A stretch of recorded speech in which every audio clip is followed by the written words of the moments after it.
On va parler du sens de l'histoire. Voilà. On dit depuis des siècles, des philosophes se sont questionnés, est-ce que l'histoire a un sens? Et la plupart ont répondu oui, il y a un sens de l'histoire. Aujourd'hui même on dit, ça va dans le sens de l'histoire. Ça ne va pas dans le sens de l'histoire, oui, dans le sens d'une évolution qui serait naturelle, etc. Et puis on s'aperçoit que l'histoire n'est pas toujours au rendez-vous qu'on lui donne, et qu'elle fait des petits sauts, des bonds, des ruptures. On dira c'est une régression, mais non, c'est une progression, etc. Vous savez qu'un grand philosophe, Hegel, a dit que l'histoire, elle avait un sens et qu'elle allait vers le dévoilement absolu de la vérité, oui, de la raison.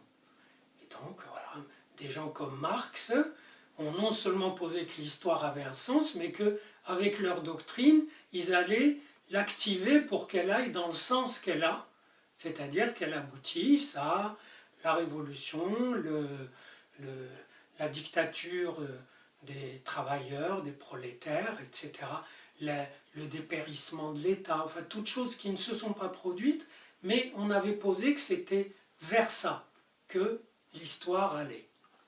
Il y en a même qui ont décrété que c'était la fin de l'histoire.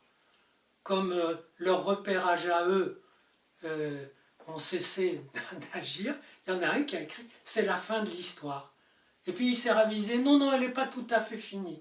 Il y aura encore des conflits d'intérêts économiques, etc. » Et puis quand elle n'y va pas, on râle un peu, et puis on se fait une raison, et on peut continuer à rêver dans le sens de supposer de l'histoire, ou bien, autre chose, affronter l'idée que, ben non, l'histoire n'a pas un sens.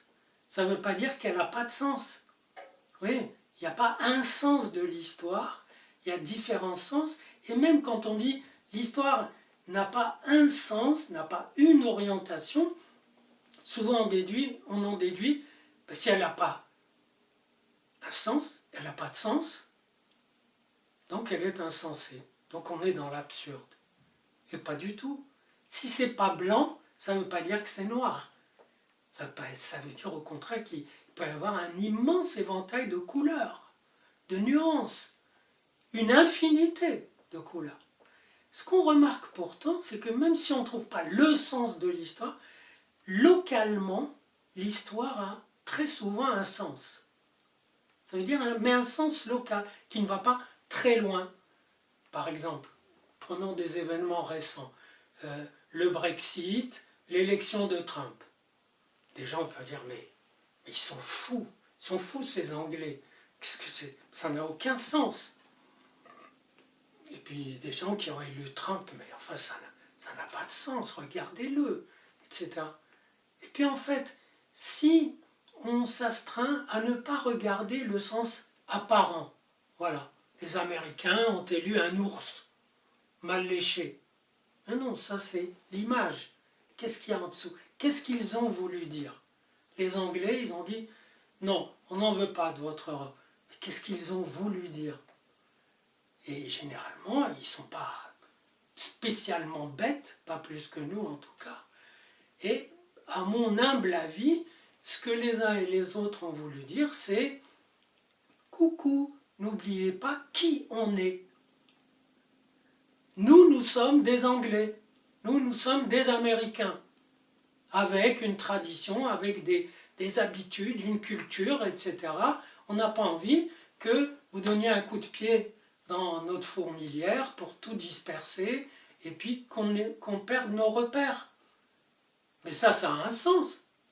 C'est comme si des gens disaient « Attention, là, on est en train de glisser, de se perdre. » Ça ne veut pas dire que le rappel qu'ils faisaient à qui nous sommes, ça ne veut pas dire que c'est ça le vrai sens de l'histoire. Vous comprenez?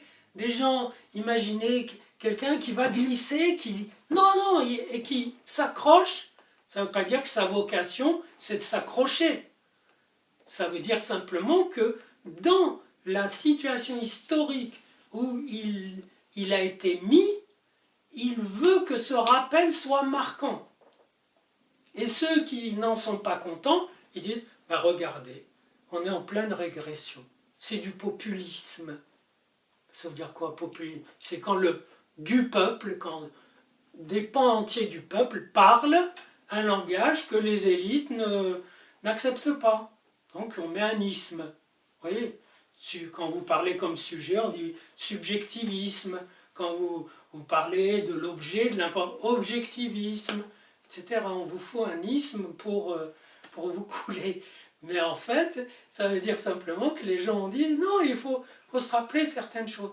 Et alors, on se penche sur eux, on dit mais quoi? On doit se rappeler quoi? Qui on est, votre identité. Alors dites-nous de quoi elle est faite. Puis les gens ne savent pas. Et du fait qu'ils ne savent pas, on dit vous voyez, c'est des esprits fumeux. Ils réclament quelque chose, une référence qu'ils ne savent même pas définir. Et on ne se doute pas que peut-être le charme de cette identité, c'est de n'avoir pas à la définir. Pourquoi voulez-vous qu'un Anglais dise « Voilà, pour moi, être Anglais, c'est ça ». Il dira quelques traits, mais c'est dérisoire. Ce sont juste des petites touches pour dire « Il y a quelque chose, peut-être d'indéfinissable, à quoi je tiens, et je ne suis pas tenu de le définir. Et c'est ça ma liberté. » Et du coup, ils donnent un sens à leurs gestes, à leurs actes, et c'est un acte historique, à charge pour les autres et pour ceux qui l'ont brandi, qui l'ont accompli cet acte, de donner une suite. Et la suite n'ira pas forcément dans la suite logique de ce qui a été dit. Autrement dit, l'histoire oscille entre des déterminations, ou des actes où les gens sont déterminés, mais déterminés au sens décidé, et pas seulement téléguidés par un déterminisme. Et aussi entre ça et l'indétermination totale, l'ouverture béante sur l'infini.